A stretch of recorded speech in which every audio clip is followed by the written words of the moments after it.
Hai teman-teman, selamat datang di IT News, tempatnya berita aktual dan fakta yang jarang diungkap media lain. Yuk dukung kami dengan cara subscribe, like, komen, dan share, supaya lebih banyak orang tahu apa yang sebenarnya terjadi.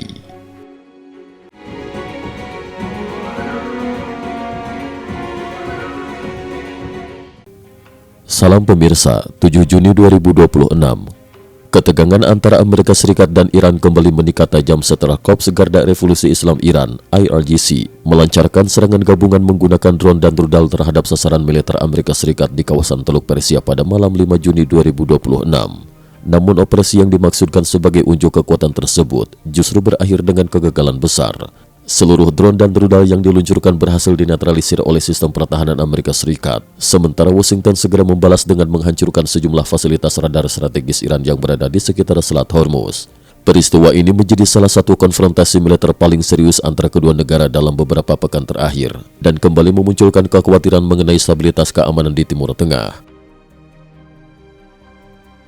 Gelombang pertama, 4 drone Iran ditembak jatuh di Selat Hormuz. Menurut laporan resmi yang dirilis oleh Komando Pusat Militer Amerika Serikat CENTCOM pada 6 Juni 2026, serangan Iran dimulai pada malam sebelumnya ketika Garda Revolusi meluncurkan 4 drone serang ke arah armada Angkatan Laut Amerika Serikat yang beroperasi di sekitar Selat Hormuz. Selat Hormuz merupakan jalur pelayaran energi paling strategis di dunia. Sekitar 1/5 pasokan minyak global melewati wilayah sempit yang menghubungkan Teluk Persia dengan Laut Arab tersebut.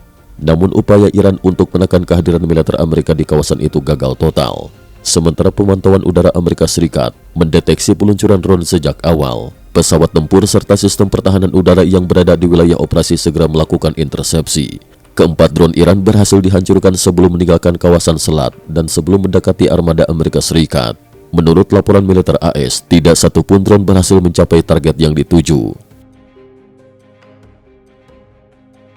7 rudal balistik mengarah ke Kuwait dan Bahrain. Tidak lama setelah serangan drone gagal, Iran meningkatkan eskalasi dengan meluncurkan 7 rudal balistik dari wilayahnya menuju sasaran militer Amerika Serikat di Kuwait dan Bahrain. Kedua negara tersebut merupakan titik strategis utama bagi operasi militer Amerika di Timur Tengah. Kuwait menjadi salah satu pusat penempatan pasukan Amerika Serikat terbesar di luar negeri dan berfungsi sebagai basis logistik utama bagi operasi militer AS di kawasan. Bahrain merupakan lokasi markas besar armada kelima Angkatan Laut Amerika Serikat yang bertanggung jawab atas pengamanan wilayah Teluk Persia, Laut Merah, Laut Arab, serta sebagian Samudra Hindia. Begitu rudal-rudal Iran diluncurkan, jaringan satelit peringatan dini Amerika Serikat segera mendeteksi ancaman tersebut. Kapal perusak kelas Aegis yang ditempatkan di Teluk Persia bersama sistem pertahanan rudal yang berada di berbagai pangkalan Amerika langsung diaktifkan untuk melakukan intersepsi. Hasilnya sangat merugikan pihak Iran. 6 rudal balistik berhasil ditembak jatuh sebelum memasuki fase akhir menuju sasaran. 1 rudal lainnya mengalami gangguan teknis dan jatuh sebelum mencapai target. Laporan kerusakan yang dirilis setelah operasi menunjukkan tidak ada korban jiwa dari pihak Amerika Serikat maupun sekutunya. Tidak ada fasilitas militer penting yang mengalami kerusakan. Operasi militer Amerika tetap berjalan normal. Klaim Iran dan respon dingin Amerika. Meski seluruh serangan gagal mencapai sasaran, media pemerintah Iran tetap mengklaim bahwa mereka berhasil menghancurkan markas armada kelima Amerika Serikat di Bahrain. Beberapa media bahkan menayangkan narasi yang menggambarkan fasilitas tersebut seolah-olah berubah menjadi lautan api akibat serangan rudal Iran. Namun hingga kini tidak ada bukti independen yang mendukung klaim tersebut. Pihak militer Amerika Serikat juga tidak memberikan tanggapan panjang terhadap tuduhan tersebut dan hanya menegaskan bahwa seluruh fasilitas militer mereka tetap beroperasi normal. AS langsung beralih dari bertahan menjadi menyerang. Jika serangan Iran dianggap telah berakhir setelah seluruh drone dan rudalnya dihancurkan, maka Washington memiliki pandangan berbeda. Beberapa saat setelah ancaman berhasil dinetralisir, CENTCOM mengeluarkan perintah operasi balasan. Pesawat-pesawat tempur Amerika Serikat segera diterbangkan menuju 2 fasilitas radar penting milik Garda Revolusi Iran, Stasiun Radar Pantai Koruk, Stasiun Radar Pantai Pulau Qesem. Kedua fasilitas tersebut memiliki nilai strategis yang sangat tinggi bagi sistem pertahanan Iran. Radar-radar itu berfungsi sebagai mata dan telinga Garda Revolusi dalam memantau lalu lintas kapal dagang maupun kapal perang yang melintasi Selat Hormuz.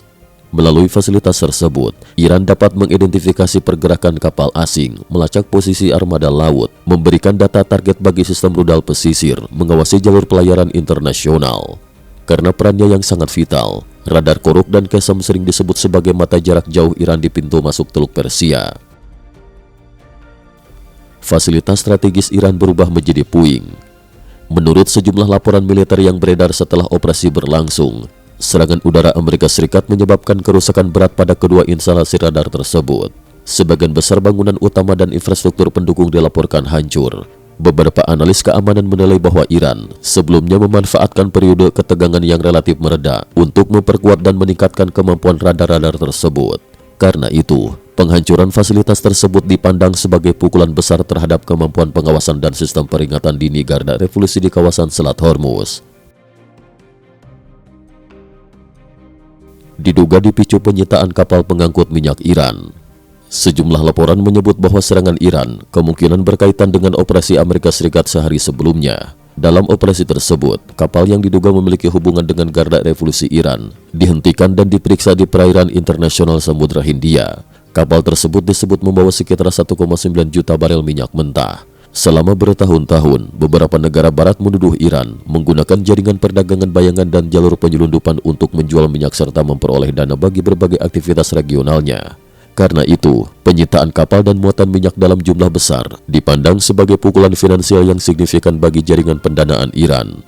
Sejumlah pengamat menilai peluncuran drone dan rudal oleh Iran kemungkinan merupakan respon terhadap operasi penyitaan tersebut. Namun hasil akhirnya justru berbalik merugikan Teheran setelah sejumlah aset radar strategisnya dihancurkan oleh serangan balasan Amerika. Negara-negara Teluk tingkatkan koordinasi pertahanan. Usai operasi berlangsung, Panglima CENT-COM Jenderal Cooper dilaporkan menggelar pertemuan koordinasi militer tingkat tinggi dengan sejumlah negara Teluk. Pertemuan tersebut melibatkan pejabat militer dari Bahrain, Kuwait, Arab Saudi, Oman, Qatar. Dalam pertemuan tersebut, kerjasama regional dalam bidang pertahanan udara mendapat perhatian khusus. Fokus koordinasi meliputi pertukaran data intelijen secara real-time, integrasi sistem peringatan dini, koordinasi ruang udara regional, mekanisme pertahanan rudal bersama. Para pejabat militer menilai keberhasilan mencegat seluruh serangan Iran, menunjukkan efektivitas kerjasama pertahanan yang selama ini dibangun negara-negara Teluk bersama Amerika Serikat. Trump, gencatan senjata di Timur Tengah hanya berarti bertempur dengan intensitas lebih rendah. Di tengah meningkatnya ketegangan, Presiden Amerika Serikat Donald Trump juga memberikan komentarnya mengenai kondisi Timur Tengah. Saat ditanya wartawan mengenai prospek gencatan senjata di kawasan, Trump memberikan jawaban yang memicu perdebatan luas. Menurut Trump, gencatan senjata di Timur Tengah biasanya hanya berarti mereka sedang bertempur dengan intensitas yang lebih rendah. Pertanyaan tersebut mencerminkan pandangannya bahwa konflik di Timur Tengah seringkali tidak benar-benar berhenti meskipun terdapat kesepakatan penghentian tembak-menembak. Dalam banyak kasus, berbagai kelompok bersenjata memanfaatkan periode gencatan senjata untuk mengisi kembali stok amunisi, memperbaiki fasilitas militer, mengatur ulang posisi pasukan, mempersiapkan fase konflik berikutnya. Sejumlah analis menilai komentar Trump mencerminkan skeptisisme Washington terhadap kemungkinan terciptanya perdamaian jangka panjang di kawasan dalam waktu dekat. Israel dilaporkan ikut menyerang target Iran. Di tengah operasi balasan Amerika Serikat, muncul pula laporan bahwa Israel melancarkan serangan terhadap salah satu fasilitas utama Garda Revolusi Iran. Beberapa sumber menyebut lebih dari 200 personel Garda Revolusi tewas dalam operasi tersebut. Namun hingga saat ini belum ada konfirmasi independen yang dapat memverifikasi jumlah korban maupun rincian lengkap operasi tersebut. Meski demikian, laporan tersebut semakin memperkuat kesan bahwa tekanan militer terhadap Iran kini datang dari berbagai arah sekaligus. Hossein Salami ancam hancurkan kekuatan AS di kawasan. Komandan Garda Revolusi Iran, Hossein Salami, turut mengeluarkan pernyataan keras setelah rangkaian peristiwa tersebut. Ia menyatakan bahwa Iran siap menghadapi konflik berskala besar dan mengklaim mampu mengubah Teluk Oman menjadi kuburan bagi Angkatan Laut Amerika Serikat dalam hitungan jam. Dalam pernyataannya, Salami juga mengklaim bahwa pangkalan-pangkalan Amerika di kawasan dapat dihancurkan. Israel tidak akan bertahan dalam perang berikutnya. Amerika Serikat tidak lagi memiliki posisi sebagai satu-satunya kekuatan dominan dunia. Pernyataan tersebut dipandang banyak analis sebagai bentuk eskalasi retorika yang semakin mempertinggi risiko konfrontasi lebih luas di Timur Tengah. Situasi masih sangat rentan. Rangkaian peristiwa pada 5 hingga 6 Juni 2026 menunjukkan bahwa ketegangan antar Amerika Serikat dan Iran masih berada pada tingkat yang sangat tinggi. Meskipun serangan drone dan rudal Iran berhasil digagalkan tanpa korban jiwa, aksi balasan Amerika yang menghancurkan radar strategis Iran serta berbagai ancaman yang terus dilontarkan kedua pihak menandakan bahwa risiko eskalasi lebih besar di kawasan Teluk Persia masih jauh dari berakhir. Cukup sekian dulu, terima kasih atas perhatiannya. IT News juga memiliki channel di platform kancing.com. Mohon kunjungan dan bantu subscribe agar bisa mengikuti perkembangan dunia tanpa batas. Terima kasih. Link kancing ada di dalam description.